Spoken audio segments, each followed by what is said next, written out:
Day 2 of early voting is underway. In studio with me right now, I don't know if he'll be doing a lot of block walking today with the, sleet and 20-degree temperatures, but we get to talk about his campaign here in studio. Chad Seay joining us, candidate for Lubbock County Commissioner Precinct 4. Welcome to the show. Thanks, Chad. Yeah, I don't plan to do much block walking. I actually have a sinus infection right now from doing a lot of block walking, so I'll stay at home and do phone calls. Yeah, there you go. That'll work. Well, tell folks a little bit about yourself and why you decided to run for Commissioner Court. Well, I'm a local business owner. I currently own 2 local businesses. One is Cornerstone Construction. That's a utility contracting company where we build out the infrastructure for subdivisions like the water, the sewer, the gas. Lots of big, heavy equipment, just like the county has. I have a lot of the same equipment the county has, and I know how to run every single piece of it, and I know that there's a lot of maintenance that has to go with it. Then I also own Southwest Aquasports. It's the new large aquatic center that was just recently built about 18 months ago. So I know a lot about paying taxes. My last tax bill was a little bit rough. Yeah.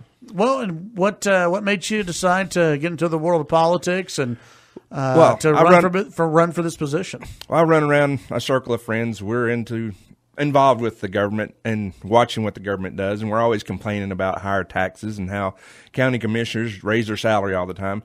And just my little group, we always complain to each other. Well, my little group said, well, you should run for a political position and, take these people on. And I was telling them I'm not a politician. I'm a business owner. But as the race came closer and closer to the deadline for signing up, no one else would do it. So I decided to do it to make a difference. Yeah. So what are you hearing from folks when you're out block walking and talking to people? What are their main concerns about this race? The biggest thing that I'm hearing, of course, is the pay raises that the county commissioners have given themselves. Right now, county commissioners make $81,380 a year. That's twice what the average family in Lubbock County makes, which that is $42,000. So that's just a little out of step with what the average person in Lubbock County has. And that's what I'm hearing. They're really upset about that. That and the tax creep we have. I actually pulled some records from a buddy of mine that lives in the county, and since 2000, which that's whenever Patty Jones started running for office, he's seen 11 tax increases.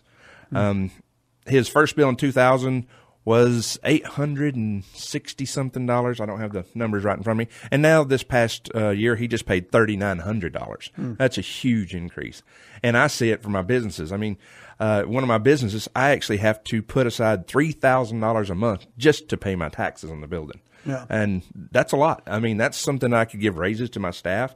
I could upgrade parts of my building, do more stuff with, but that has to go to the county. Yeah. So let's say you win this election, how do you start to turn things around? Well, the first thing I want to get done is we're going to stop this pay raise stuff. Hopefully we get a good county commissioners court in there that agree with me. I've talked with Gary Bornan and Jason Corley.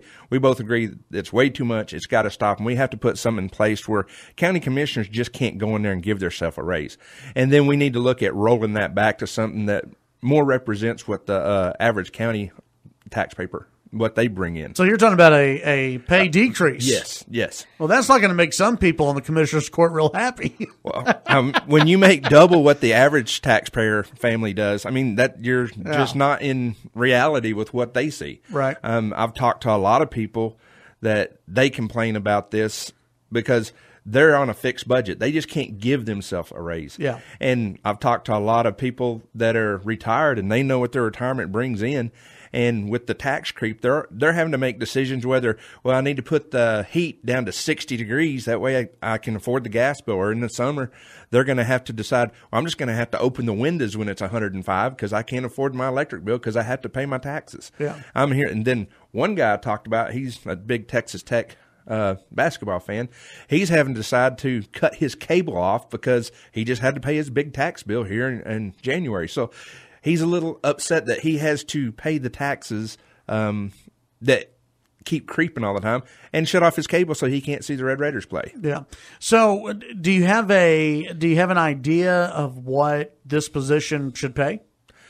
It needs to be somewhere close to what the average income should be. I'll have to get with the county commissioners court, and we're going to have to decide that. And once we decide this is what it's going to pay, we need to put something in place that says if we want to raise, we are going to have to go out there and let the people vote on it. This is the people's courthouse. This isn't the county commissioner's courthouse. So they should have a say in every aspect of what happens at the county court.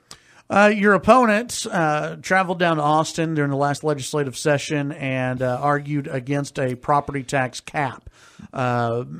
She and one other county commissioner went down to Austin to argue against that. I've had some of the candidates on for Lubbock County judge, and they say that they would fall more in line with what the governor wants right now. What about yourself? Oh, definitely. And that's probably the number 3 biggest thing people talk about is whenever they went down there and they lobbied against using our own taxpayer money. They lobbied against the 4% tax rollback that was proposed in the special session. Now, Governor Abbott just came out about 3 weeks ago, and he actually wants to put that at 2.5%. So that means anytime the county raises the taxes more than 2.5%, if they want any more, it has to go to the voters. And I like that. Since I'm a voter myself, I want to have more control of what happens down at the courthouse. Yeah. Do you think that there's any when you get out and you talk to people, are they, the 2.5%, it may wind up at 4%. You never know what the legislature is going to do. But do they like that idea of getting to vote and having that transparency? Oh, yeah, definitely.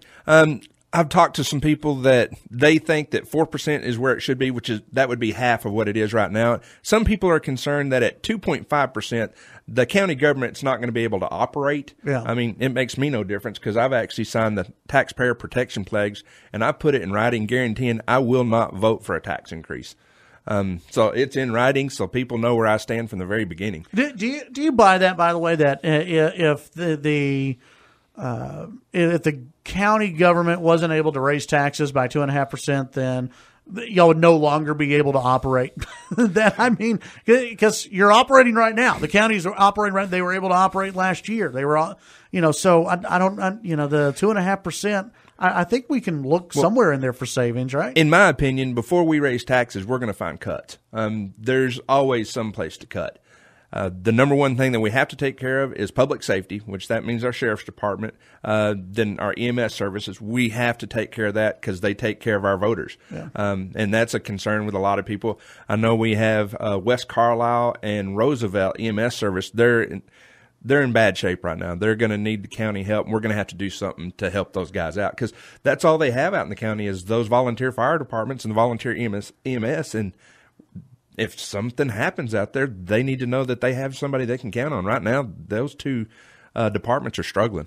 I'm sure you get a lot of questions about roads, or at least discussion points about roads. People want to talk and see what you're going to do as far as improving roads in Precinct 4. So, what's your answer to that?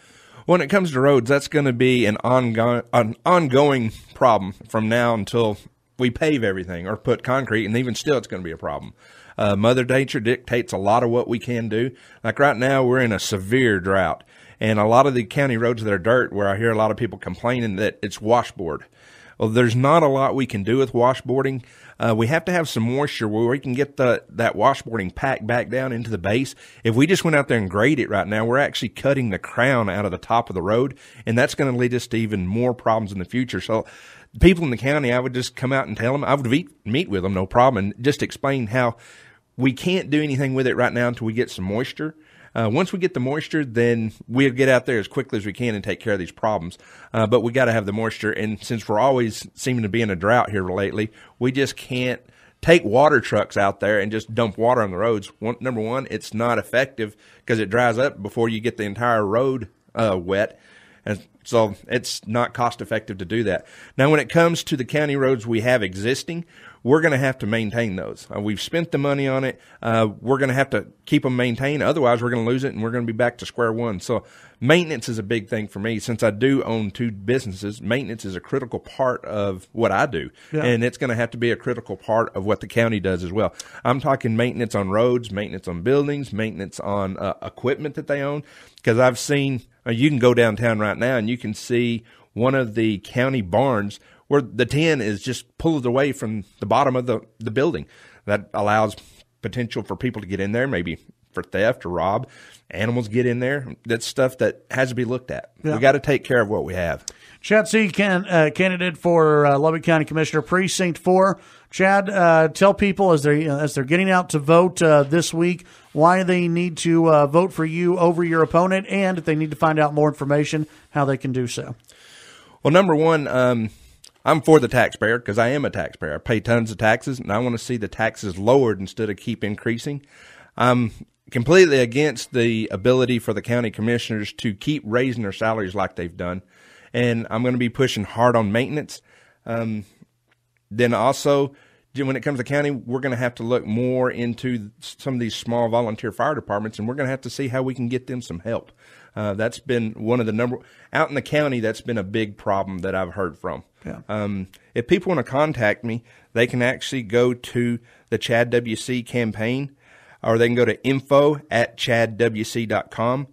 They can go to chadwaynesea@gmail, and they can also reach me on my cell phone, and that is 806-281-3184.